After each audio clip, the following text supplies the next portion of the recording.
Good morning, welcome back to my Transcontinental Race daily coverage. This is day 2. Let's go over to the map and see what's been going on. And the riders have, they've made a pretty fast start, to be honest. So they reached the Alps from Belgium in around 24 hours, which is some good going. And as you can see, they've all chosen a fairly similar route. We'll head over to Ride with GPS shortly, and I'll kind of delve into the route I would have taken, but most riders seem to be taking that particular route, which is going over the St Gothard Pass this way. However, the bit of the outlier, you can see I've highlighted Christof Strasser's route here, and you can see he's gone a very, very different way, and he's actually going to come into the parcours from a different angle. So I think most riders have headed, kind of tried to do the obvious thing and head straight to the start of the parcours. But yeah, Christof seems to have come in from a slightly different angle. So I'd imagine that he's going to ride down the parcours. So there's the pass here. Let me just head over to my Ride GPS because I can't quite recall the name of the pass. So he'll come in on top of the Passo di Spugia Pass, and then he'll have to climb up and down the Saint Bernardino to the start of the parcours, and then head back up again. That of course is, unless he's made a massive mistake, but I very much doubt he has.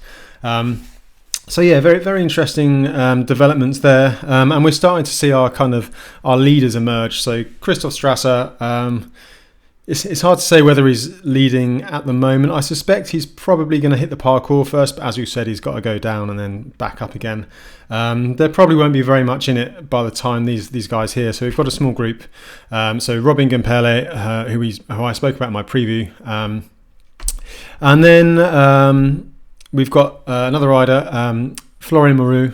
I assume it's Florin Moreau, not the other way around. And he's someone commented on my yesterday's video saying to look out for him. So he doesn't have any social media or anything like that. So he's a bit of a dark horse, but he's done well in the Race Across France and other events. So he's definitely a guy to keep an eye on. And then we've got those are our kind of league contenders at the moment. And then we've got the bulk of the chase field here. So Marin de Saint-Exupéry, he's up there. We expected, or certainly I expected him to be up there. So he made a really slow start last year, as did Christof, incidentally.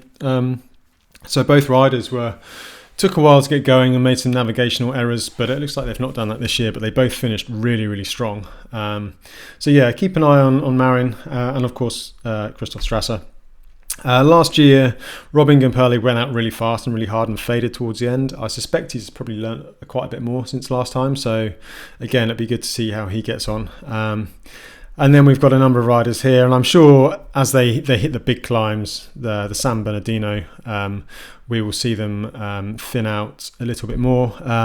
In the women's race, of course, there's Sherry Cardona. She's riding a pair, actually. She's made a really fast start. And we've got Nikki Shaw up there as well. I can't quite see a dot at the moment. And Jamie Wilson, they're both in and around the front. So right at the head of the race overall.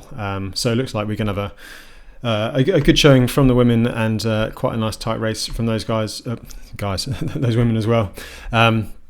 So yeah. We'll hopefully, when things spread out a bit more, we'll be able to do a bit more analysis on that. But I'll head over to the route and we'll have a look at and see what they're taking on. First up, I've got to say thank you again to my sponsor, Holy Fat. They do these energy bars. Basically, they're low carb. They're made with cocoa and things like that. And coconut oil. Loads of really good fats, really high energy for the weight, and they also do these nut butters too.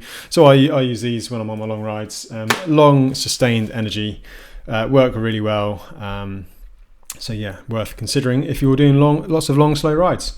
So yeah, head over to their website. I'll put all the information in the description. And now we'll go over to Ride with GPS and have a look at the route that I plotted. So just a reminder, this is the route I probably would have taken. The first part I hadn't gone into forensic detail, mainly because I know I didn't have to ride it, but it gives you the idea. But once you get into the mountains, then you have to make some serious decisions. And it looks like my route is very, very similar to what most of the field is doing. It seems to be either going, well, most riders are heading through Basel here, with pretty much the exception of Christof, who's gone via Zurich and along the lake. Maybe we'll have a look at the terrain in a second and see why that might be. And yeah, so then either Basel or Lucerne. To be honest, I looked at both options when I was planning, but I decided that I'd avoid going through a bigger city because they can be a little bit slower, and it didn't really make too much difference in terms of elevation or distance. So if we look at the tracker, most riders have done very, very similar routes. Basically it's either north or south of that big lake just here, which is called, I don't know what the name of the lake is actually. Does it say on here? No, it doesn't. I'm sure someone can correct me in the comments anyway with the name of that lake. And then, yeah, pretty much everyone is then funneled into the mountains. So let's put the terrain on. Now, this is just really useful just to see, because you want to try and get the flattest route. Obviously, it's very difficult in the mountains. But it may explain why Christof has gone the way he has. So if we zoom out a little bit, so Christof is coming in. He's gone via Chur and as it's Thus, I think it was Thusis, or however you say that. But as you can see, he's gone up the Zurich Valley. Now I actually went up this road. I've been up it a number of times, both ways. So I went up this in the 2014 TCR. We went up to Davos and then over into Stelvio. So Davos is a little bit further up. So we went up this pass. But essentially, it's flat along the river. It's a bit of a drag, and there are a few tunnels. I assume he's gone around on the cycle paths which run parallel. And then in 2014 we went up here and climbed up towards Davos. Incidentally, it was horrendous weather, pretty grim up there. But yeah, it looks like Christof has tried to choose a slightly flatter. I mean, I say flat. It's going to be a long drag, but it's not big mountain passes. Headed towards Chur, and then he's cut in. Over this way onto the bottom of the Spluga Pass. You can see there's a bit of a saddle. If you look at the on the elevation here, there's kind of a saddle between the two passes. So I suspect he is now going to got to climb up the Saint Bernardino, drop down, and then back up again. I mean, if he's not doing that, he's made a serious error, because he's got to complete that parcours before he gets to the checkpoint over in Livigno. The other riders are heading down the route pretty much that I've planned, and we'll start the parcours at the start, and then they've got the Saint Bernardino Pass and the Spluga Pass before basically they then free route up to the checkpoint, which, as you can see, it's not too far away. It's in Livigno, and I think most riders will probably take a very similar route here. There's not many options to get up into Livigno. There's a couple of passes, but they're not. They're kind of passes that you probably don't really notice most of the climb. Certainly compared to the big passes they've just done. Climbing to Livigno is just a long drag, really. I've been up there a couple of times, and yeah, so they'll head up, do the checkpoint, and then I'm sure tomorrow we'll end up analysing the second part of the route across CB2. So that's what the riders are going to be facing. Like I said, I imagine the vast majority of the field will follow the route I've done. I mean, it's kind of the obvious route, and I've not done too much kind of detailed analysis in terms of exact distances versus elevations. To be honest, I'm not really a numbers guy. Some people have spreadsheets and everything, but I kind of rely on local knowledge, and you can see experience, and you can see, I mean, it's just beautiful, this part of the world. Absolutely beautiful. My favourite tool on Rider GPS is just the Google Street View, man. So that's the which one was that? St Gothard, I think it was. San Bernardino, and then the Spluga Pass further over. Let's see if we can get a nice little view at the top there from our little Google man. Drop him on there. And again, beautiful mountain terrain, and you can see the kind of, that must be pretty much the top of the pass. So that's what they've got to be dealing with. Bear in mind though that the weather has been pretty bad throughout the start of the race. So if it doesn't clear up by the time they get up there, then it could be quite interesting and quite cold up high. It is summer, but when you're at 2,000 meters, things get cold, and then you might be warm enough on the climb, but the descent can sometimes be the thing that really catches you out. I'll try and get windy up, although follow my challenges, and I don't think it's the best tracker. It kind of works, but it's a little bit slow sometimes, and it's going to take a couple of days for all the data for the analytics to really sort of come through, because everyone's on a different route. So yeah, it's not playing ball today. So yeah, that's where the riders are heading. That's my theory about Christof Strasser. So we'll see how that pans out over the next day or so. Hopefully he's just made a very good calculation. I imagine he's worked out that there's less climbing going this way down and then up again rather than going the other way.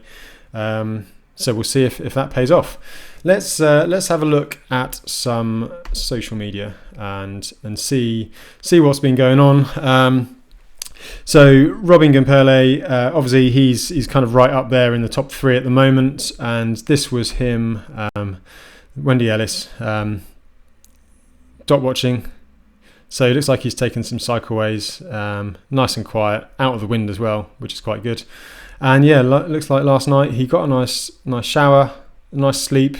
And to be honest, if the weather's been that bad, it's probably worth looking after yourself at this early stage. It's a very long race. You don't need to smash yourself early on. Just because you're leading at the start does not mean you'll be leading at the end. Just as we saw last year with people like Kristof coming through. So this is Sherry. You may remember I did a little podcast with her on her Buzz Along podcast. I'll put the link in the description if you want to have a listen to that.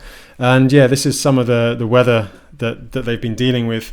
Just looks like it's just been really quite miserable. Just hammering it down with rain, on and off, and just a lot of sheltering. Again, a storm, trying to make the way up to the pass, but it's pouring. Let's see how everything goes. First. So yeah, grim day out there for the riders, so it's no surprise that they are finding shelter in hotels. I'd probably do the same, to be honest, at this early stage. So yeah, Nikki Shaw, she's up there at the start, at the front of the women's field, and at the front of the bulk of the field as well. Look at that. Solid rain. And yeah, she's going up the St Gothard Pass, which is on the route. So St Gothard Pass is this big one here. So that's again the way I probably would have gone. So yeah, she's following the obvious route there. And yeah, last night, look at the wet feet, McDonald's hotel room. I mean, welcome to the Transcontinental Race. I mean, that's luxury. You can get your takeaway at McDonald's, sit in bed, dry your feet out, have a shower, and be in the warm. It's not going to be like that the whole way through. So you've got to kind of make the most of those opportunities while you can. And again, morning coffee. Looks like I don't know what she's been doing there. Must have sort of gone off road a little bit. And obviously it's very wet, so she's covered in mud.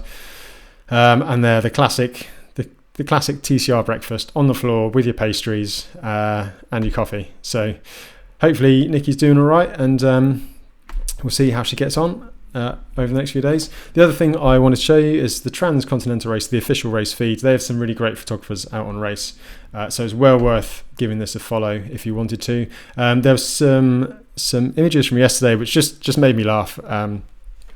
So this is rider, it's cap number 64 and 251, and this would have been, looks like somewhere in Germany, doesn't it?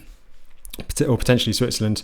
But you may note that they've done the supermarket sweep, got their resupply, and yeah, they've got a bottle of water and a large sausage of some description. But this is the genius bit. Look at that. What genius. Use your frame bag straps to strap your sausage along the top tube, so you've got energy for hours. So that's some good thinking. So yeah, very impressed with that. And finally, let's just have a little look at the general feed from the Transcontinental Race. Just some beautiful images up there. So yeah, they caught a lot of rolling roads yesterday through France. Lots of rain. Lots of riders hiding from the rain. I imagine that's just before the start. I'm not sure who that rider is. But yeah, here's some of the fast guys. So Marin de Saint-Esprit, he's one of my favourites. I know him fairly well. And yeah, he's a strong guy, and he finished strong last year. So keep an eye on him. This is Robert Muller, I believe. I actually missed him out of my my race preview. I don't know an awful lot about him, but he has won the Trans-Pyrenees, and he won the Be Hard Ultra race in Bosnia earlier this year, beating Christof Strasser. If you listen to the Transcontinental Race podcast, if you're on their website, there'll be a link to their podcast somewhere. And he did an interview before the start, and he was saying, he's just going to start really, really slowly and get faster. So if we look at the map, he's a little bit further back, but yeah, definitely one to keep an eye on. It looks like he's got quite an aggressive aero position as well. So see how that lasts over time. You can get neck issues and things if you're not careful. And yeah, that is, who's that? Is that Strasser? It might be Christof Strasser. Yeah, I mean, the Alps is beautiful.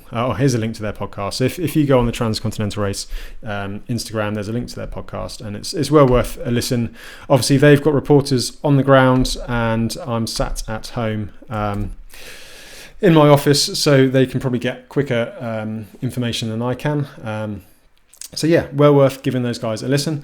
That would be that for today then. Hopefully tomorrow we'll have some more stories, and yeah, we'll find out what's happening with Kristof and his route choice, and see if it's going to pay off. And all the lead riders should be through the first checkpoint in Livigno and heading out towards CP2 in Slovenia. Thanks again for watching. Please do subscribe if you've enjoyed this and you want to see it every single day. I'll be here for the duration of the race. And yeah, see you again in the morning.